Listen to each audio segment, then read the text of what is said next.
wangu asikatenga ndaka kuti panombotenga chikafu wozindanzwa nenzara 3 days nisingambodyi wangu pakaipa Komana. koma givi Komani.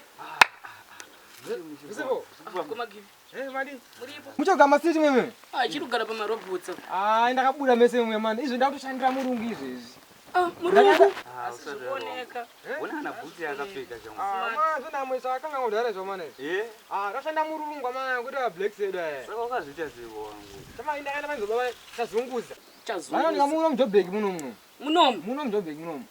Takambonzwa nezvavo kaMadzibaba Chazunguza. Vanetsa munomu. Vaneta shuwa akulasingaziva Baba Chazunguza. Isusu taingoregerera zvinhu ndingotiwo pamwe izitewo rangonetsa Madzibaba Chazunguza ari kunetsa munomu. Vari kubatsira matambudziko ese akasiyana-siyana Baba Chazunguza.